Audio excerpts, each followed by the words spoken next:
नमस्कार दोस्तों, स्वागत है आपका हमारे धर्म संस्कार चैनल पर। आज हम लेकर आए हैं एक ऐसी कथा जो नारी शक्ति और पतिव्रता धर्म की मिसाल है, वट सावित्री व्रत कथा। यह व्रत विशेष रूप से सुहागिन स्त्रियों द्वारा अपने पति की दीर्घायु और सुखी वैवाहिक जीवन की कामना के लिए किया जाता है। इस बार यह व्रत 26 मई सोमवार को मनाया जाएगा। इस त्योहार के साथ सत्यवान सावित्री की कथा जुड़ी हुई है। चलिए सुनते हैं सावित्री और सत्यवान की प्रेरणादायक कथा। भद्र देश के एक राजा थे जिनका नाम अश्वपति था। भद्र देश के राजा अश्वपति के कोई संतान न थी। उन्होंने संतान की प्राप्ति के लिए मंत्रोच्चारण के साथ प्रतिदिन 1 लाख आहुतियां दी। 18 वर्षों तक यह क्रम जारी रहा। इसके बाद सावित्री देवी ने प्रकट होकर वर दिया कि राजन, तुझे एक तेजस्वी कन्या पैदा होगी। सावित्री देवी की कृपा से जन्म लेने के कारण से कन्या का नाम सावित्री रखा गया। कन्या बड़ी होकर बेहद रूपवान हुई। योग्य वर न मिलने की वजह से सावित्री के पिता दुखी थे। उन्होंने कन्या को स्वयंवर तलाशने भेजा। सावित्री तपोवन में भटकने लगी। वहां साल्व देश के राजा द्युमत्सेन रहते थे, क्योंकि उनका राज्य किसी ने छीन लिया था। उनके पुत्र सत्यवान को देखकर सावित्री ने पति के रूप में उनका वरण किया। शिराज नारद को जब यह बात पता चली तो वह राजा अश्वपति के पास पहुंचे और कहा कि हे राजन, यह क्या कर रहे हैं आप? सत्यवान गुणवान है, धर्मात्मा है और बलवान भी हैं, पर उसकी आयु बहुत छोटी है। वह अल्पायु है। 1 वर्ष के बाद ही उसकी मृत्यु हो जाएगी। शिराज नारद की बात सुनकर राजा अश्वपति घोर चिंता में डूब गए। सावित्री ने उनसे कारण पूछा तो राजा ने कहा, पुत्री, तुमने जिस राजकुमार को अपने वर के रूप में चुना है वह अल्पायु है। तुम्हें किसी और को अपना जीवन साथी बनाना चाहिए। इस पर सावित्री ने कहा कि पिताजी, आर्य कन्याएं अपने पति का 1 बार ही वरण करती हैं। राजा 1 बार ही आज्ञा देता है और पंडित 1 बार ही प्रतिज्ञा करते हैं, और कन्यादान भी 1 ही बार किया जाता है। सावित्री हट करने लगी और बोली, मैं सत्यवान से ही विवाह करूंगी। राजा अश्वपति ने सावित्री का विवाह सत्यवान से कर दिया। सावित्री अपने ससुराल पहुंचते ही सास ससुर की सेवा करने लगी। समय बीतता चला गया। नारद मुनि ने सावित्री को पहले ही सत्यवान की मृत्यु के दिन के बारे में बता दिया था। वह दिन जैसे जैसे करीब आने लगा, सावित्री अधीर होने लगी। उन्होंने 3 दिन पहले से ही उपवास शुरू कर दिया।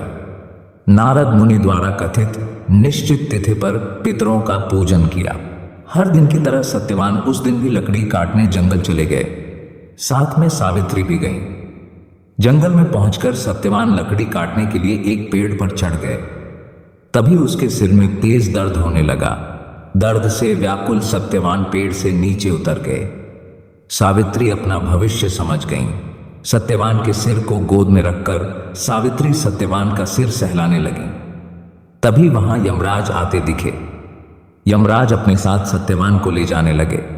सावित्री भी उनके पीछे पीछे चल पड़ी। यमराज ने सावित्री को समझाने की कोशिश की कि यही विधि का विधान है, लेकिन सावित्री नहीं मानी। सावित्री की निष्ठा और पतिपरायणता को देखकर यमराज ने सावित्री से कहा कि हे देवी, तुम धन्य हो, तुम मुझसे कोई भी वरदान मांगो। एक सावित्री ने कहा कि मेरे सास ससुर वनवासी और अंधे हैं, उन्हें आप दिव्य ज्योति प्रदान करें। यमराज ने कहा ऐसा ही होगा, जाओ अब लौट जाओ। लेकिन सावित्री अपने पति सत्यवान के पीछे पीछे चलती रही। यमराज ने कहा, देवी तुम वापस जाओ। सावित्री ने कहा, भगवान, मुझे अपने पतिदेव के पीछे पीछे चलने में कोई परेशानी नहीं है। पति के पीछे चलना मेरा कर्तव्य है। यह सुनकर उन्होंने फिर से उसे एक और वर मांगने के लिए कहा। 2 सावित्री बोली, हमारे ससुर का राज्य छिन गया है, उसे पुनः वापस दिला दें। यमराज ने सावित्री को यह वरदान भी दे दिया और कहा, अब तुम लौट जाओ। लेकिन सावित्री पीछे पीछे चलती रही। यमराज ने सावित्री को तीसरा वरदान मांगने को कहा, 3। इस पर सावित्री ने 100 संतानों और सौभाग्य का वरदान मांगा। यमराज ने इसका वरदान भी सावित्री को दे दिया। सावित्री ने यमराज से कहा कि प्रभु, मैं एक पतिव्रता पत्नी हूं और आपने मुझे पुत्रवती होने का आशीर्वाद दिया है। यह सुनकर यमराज को सत्यवान के प्राण छोड़ने पड़े। यमराज अंतर्ध्यान हो गए और सावित्री उसी वट वृक्ष के पास आ गई जहां उसके पति का मृत शरीर पड़ा था। सत्यवान जीवंत हो गया और दोनों खुशी खुशी अपने राज्य की ओर चल पड़े। दोनों जब घर पहुंचे तो देखा कि माता पिता को दिव्य ज्योति प्राप्त हो गई है। इस प्रकार सावित्री सत्यवान चिरकाल तक राज्य सुख भोगते रहे। अतः पतिव्रता सावित्री के अनुरूप ही प्रथम अपने सास ससुर का उचित पूजन करने के साथ ही अन्य विधियों को प्रारंभ करें। वट सावित्री व्रत करने और इस कथा को सुनने से उपवासक के वैवाहिक जीवन या जीवन साथी की आयु पर किसी प्रकार का कोई संकट आया भी हो तो वो टल जाता है। तो दोस्तों, यही थी वट सावित्री व्रत की पवित्र कथा। इस कथा को सुनने और व्रत को विधिपूर्वक करने से जीवन साथी की आयु लंबी होती है और वैवाहिक जीवन में सुख शांति बनी रहती है। अगर आपको यह वीडियो अच्छा लगा हो तो कृपया लाइक, शेयर और सब्सक्राइब जरूर करें और कमेंट में लिखें, जय सावित्री माता।